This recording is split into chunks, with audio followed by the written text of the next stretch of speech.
Welcome to High Ground. My name is Tanner, and today I'm going to be doing, I guess, one final recap for NAL, sort of an additional one for Brazil. They already wrapped up their regular stage, but they have the final, so we're going to talk about that a little bit. And then I guess some more play days for EU. They continue to, continue because they only have the one play day per week, so they sort of go at a sluggish pace compared to everyone else. So first up, we're looking at the Brazil 2022 season standings. So this is stages 1, 2, and 3 all combined, and we're just going to quickly see how all the teams did, and most notably the 4 teams that made it into the top 4. So W7M, absolute dominance of their region, 65 points. The next closest team, 48 points, like not even close at all. They went 22-5 in their region. Like this is just insane dominance. Looking back on, I guess, Space Station was super dominant last year in 2021, so they weren't great in stage 1 admittedly, but that was when they had to sub in their coach when Canadian left sort of abruptly, and then they only dropped a single game in stage 2, single game in stage 3, and that was in a league with only 9 teams. So I guess they went 14-2, right, because they only play 8 games, only 8 other teams play against. Yeah, so they went 14-2 over 2 stages, and W7M here went 22-5 over 3 stages. So, of course, 9 other teams to play against. Absolutely dominant. 1 game loss in stage 1, and then 2 in stage 2, 2 in stage 3. They've actually lost to a pretty wide array of teams at this point. They have a bunch of losses to FaZe, so I think 2 regular season losses, and then they also lost to them recently in the Berlin Major. That's who they got eliminated by. And they also lost to them in stage 2 Copa Elite 6 Grand Final, I believe. And so I think W7M has only lost the grand final of Copa Elite 6 stage 1 and 2, and then I think they lost at least one more. I don't think they came from winner's side in one of those, maybe both. So they've lost 2, 3, or 4 best of 3s. I want to say just 3, and yeah, only 5 best of 1s. But the best of 1s, they lost 1 to MIBR, 1 to INTZ, which is now Tropicals, 1 to Double O Nation, and then again 2 to FaZe. So 3 to sort of not spectacular teams, this team, and this team, and then 2 of them to FaZe, and then also a best of 3 to FaZe. So yeah, super dominant, but just a handful of losses. And then we have Liquid, a decent bit ahead of not making it, I suppose. They are a full 4 points ahead of Furia, who made it, and FaZe Clan, who did not make it, and then Team 1 a little bit closer. I think a lot of people will be surprised to see that it is Team 1 and Furia making it in. FaZe did not make it in, but they just weren't that spectacular over the course of the whole season, and they were close. If they had one more point, they would have made it, or if they had much better round differential, but Furia edged them out here, and Team 1 edged out Furia in terms of seeding, I suppose. But those are the top 4 teams, so let's actually go look at how the games went. So interestingly, they had the semifinal games on, what was that, like 3 days ago? Like Saturday or something? Saturday or Sunday? Today is Tuesday, right? So yeah, it would have been Saturday. And they had both of these, and we saw 2-1, we saw 2-0, but we don't see the grand final until December 4th, like a month and a half later, which is just super strange. I don't know if they're making like a huge deal out of this. Maybe they're like selling tickets or something. I don't know, but it's super weird that it's so delayed. Like, why wouldn't you just delay all of them? But anyways, I think sort of the expected results, W7M taking down Furia, so the first seed eliminating the 4th seed, and then the 2nd seed eliminating the 3rd seed, Liquid, over Team 1. So we'll see these 2 duke it out. And I'm not 100% sure if it was the last time that they played each other in a best of 3, but W7M lost to Liquid in Copa Elite 6 Grand Finals for Stage 1, but in all 3 best of 1s that they played over the year, W7M won. So take that for what you will, I guess. I think it was a 2-0 Liquid over W7M.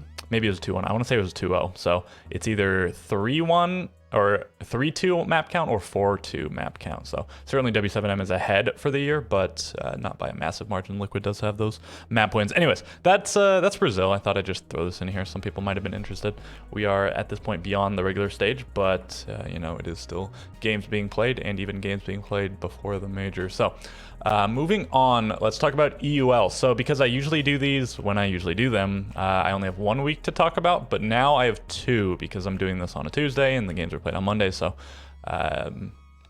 yeah, we have the previous week and we have the current week. And you see TT9 eliminated first team from Europe. That is guaranteed to not go to the major. We're getting pretty close to locking teams in, but we're not quite there yet. Pretty competitive at the top, 14 points versus 10 points, first place to 6th place. And let's actually look at the matches, so I don't really have to hide anything here like I normally do. Okay, so playdays 5 and 6 is what we're talking about. Heroic take down Outsiders, and Outsiders, they've taken a lot of really close losses. You'll see also in playday 6, they lose 5-7, and again they lose 7-8 here, and they won this one, but a 6-8 loss to BDS. They've had several really close losses, and I guess even their wins were pretty close. 7-5 here, 7-4 here, and then, well, 3-7 loss. So not great on the first day. They've been getting better, but they're just like, they're missing a little something to compete against some of these other top teams. So Heroic not doing spectacularly anymore. I guess, not a massive gap between them and the rest, but still they are sitting in 6th place at the moment. But they did take down Outsiders, and then Outsiders losing to Rogue, who are now the top team. So losing to those two, and then BDS are all very good teams. So I guess it bodes well, but it's still quite dubious if they will be making the major only on 8 points, whereas other teams are at least a full 3 points ahead of them that are in the top 4. And then we have M&M taking down Na'Vi. We have Rogue destroying BDS, one of the most decisive games we've seen, and Rogue looking to take the first seed. They were 2nd seed last stage going into the Berlin Major, and they won the Berlin Major, and they're currently the top team in Europe. So maybe that'll bode well for them in Sweden. How do you say the city name? Is it like Jönköping or something? I don't know how to say it. It's got the funny O's, the ublas, or however you... Is that what they're called? Is that something else? I don't know. Let me know if you know. Okay. G2 take down TT9, and I think this is TT9's worst loss. And, well, all of their losses were actually 0-point losses. They haven't gone to overtime, but they kept it fairly competitive versus most teams, except for, I'd say, G2, I guess. But they get another 5-7. So after this one, that's 4 5-7 losses. One to M&M, one to Na'Vi, one to Heroic, one to BDS. So they're pretty close. If they can just get their attacks a little bit better, they're pretty good on defense. If they can get their attacks a little bit better, maybe they can at least go to overtime versus some of these teams. But yeah, they are eliminated from the major at this point. And then we have Wolves taking down Secret. So Secret, they were looking like maybe they found the secret sauce or something early on. They did have to win some of their games in overtime, and at this point, that's all they've won is 2 games in overtime, one over Na'Vi and one over G2. Where is it, this one?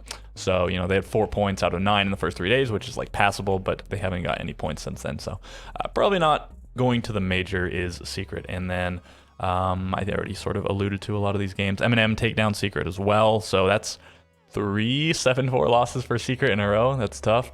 And Wolves take down Heroic. So sort of shaking things out. Wolves, I mean, they needed this to be in the top 4, and if Heroic had got this, they would be in the top 4 instead. They would switch points, disregarding any overtime shenanigans.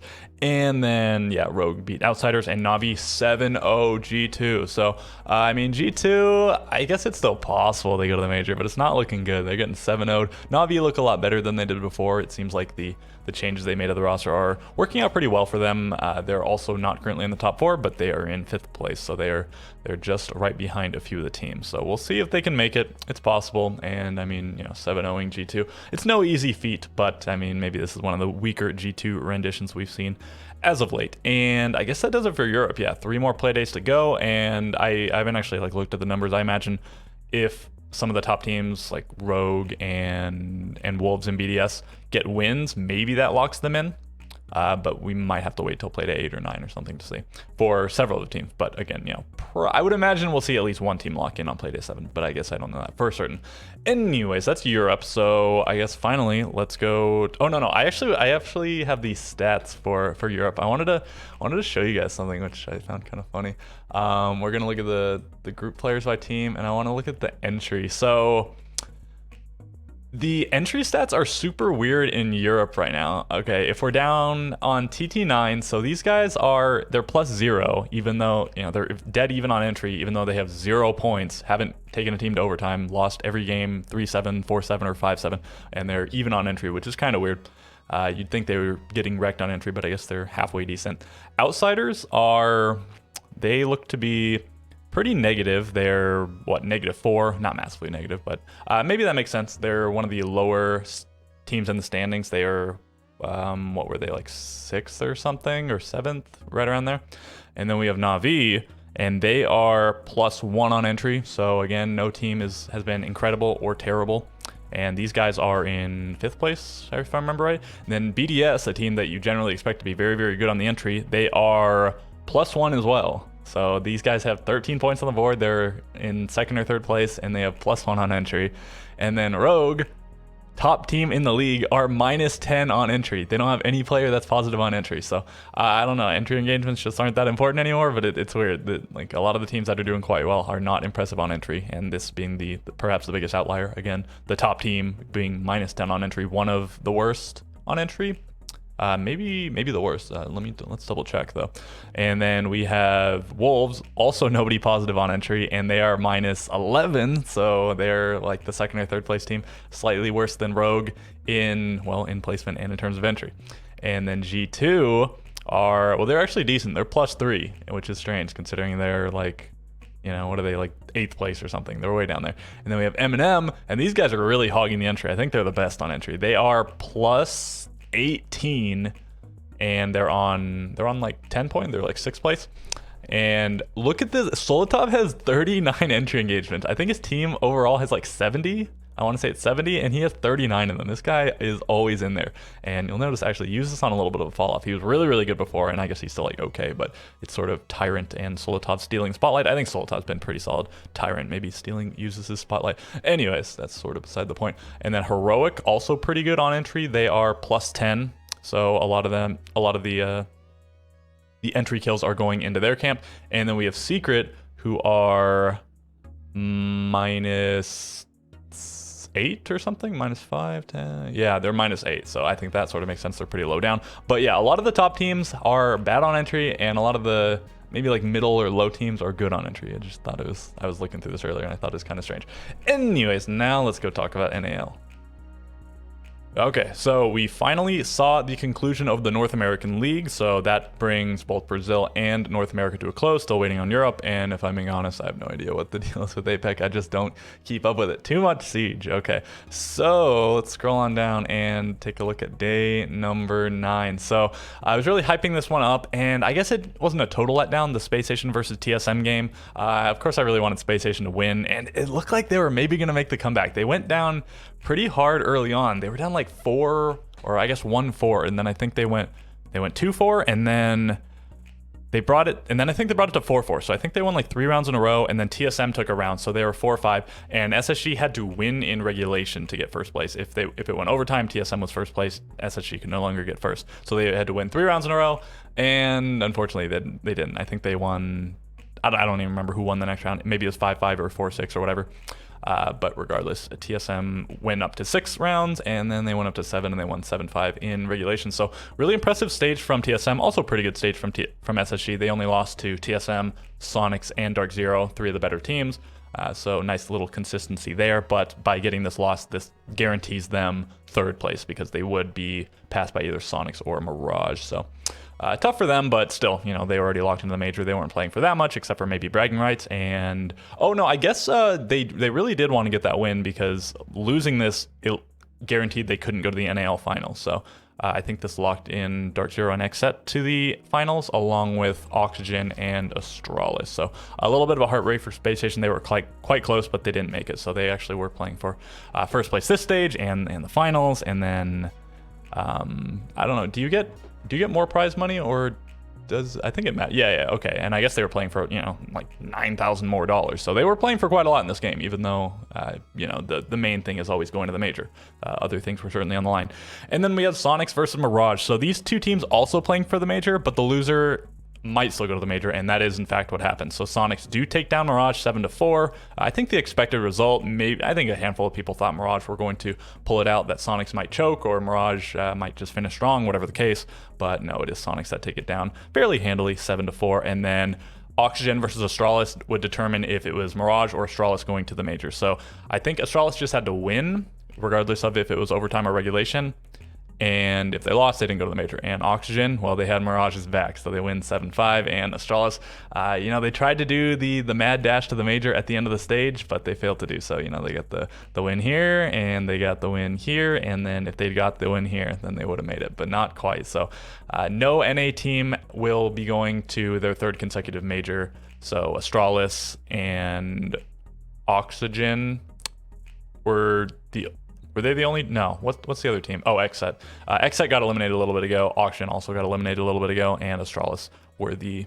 All three of them had gone to both of the previous majors, and now none of them are going to this major, so we'll see some fresh representation, and the only repeat goer is, I guess, Sonics went to the last major, they're going to this major, being joined by TSM Space Station and Mirage. And okay, so Oxygen, I believe this locked them into SI, unless they were already locked in, but they were already locked into NAL finals, so they weren't really playing for too much other than like an absolute fraction of a percentage point for SI or whatever, but they were playing to break Astralis' hearts, and they did so. Beast Coast take down Parabellum. I mean, what can you say, Parabellum?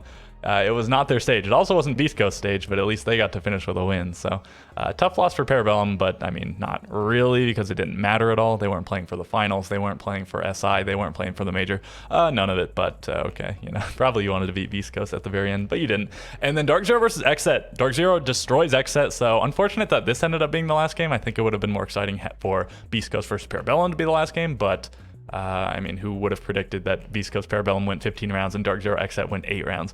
Very weird. XSET have really fallen apart. Maybe they just lost some motivation. Maybe they need a little bit of a break, but back-to-back 1-7 losses. These are like the 2 worst losses XSET has ever taken in the NAL, and well, they're back-to-back. And then also joining their 2-7 loss that they took to Sonics earlier in the stage. These are like their worst losses. They had a 1-7 and a 2-7 or something internationally, but again, just talking within the NAL, these are like their worst losses. So yeah, brutal way to go out, but I guess they weren't really playing for anything. They still get to go to, I think at this point it is Dark Zero, XSET, Oxygen, and Astralis are all locked into SI. So, you know, Dark Zero and XSET both going to SI, both going to the NAL finals, and both get a little bit of a break before doing either of those things. So we'll see. I imagine XSET, this isn't like some sort of nail in the coffin for them, but maybe a little bit of rejuvenation will do them good. So I think in terms of my predictions, I did pretty badly on the last day, unfortunately. I got this one wrong, I got this one right, I got this one right, and I got the last 2 wrong, so 2 out of 5. So I think overall that puts me at something like 24 or 25. I think I had maybe I had 2 or 3 days where I got 2 out of 5. Every other day I got 3 out of 5. No 0s, 4s, or 5s, oddly enough, even though there were 9 days. So it puts me around like 55%, which isn't like phenomenal, but it's better than a lot of the people that were on the broadcast. They also have the benefit of getting to see the map before they make the prediction. I think I got outdone by like 1 or 2 of them, but yeah, it's pretty good. And then especially compared to last stage where everyone's predictions were awful, because last stage was insane. This stage was also pretty insane.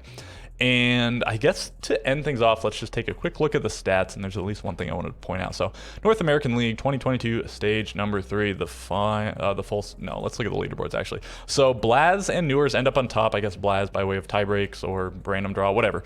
1.25 rating, really good stage for him most of the way, and I think he fell off a tiny bit at the end, but obviously ending at 1.25 is still very impressive. And Newers, I think, sort of quietly worked his way up here, even when his team was really struggling. He had pretty good games in there. I mean, a lot of his stats were pretty meaningless because his team was not getting points on the board, but I mean, he was still performing statistically at the very least. And at the end, he ties Blaz on the rating. And then we have Yeti and Rexon, and wouldn't you know it, a few years ago, like 2.5 years ago, back in North American League, when they had the US division and the Canada division, there was this team called E United, and originally it was Alfama, Yeti, Grixer, Callout, and Forest.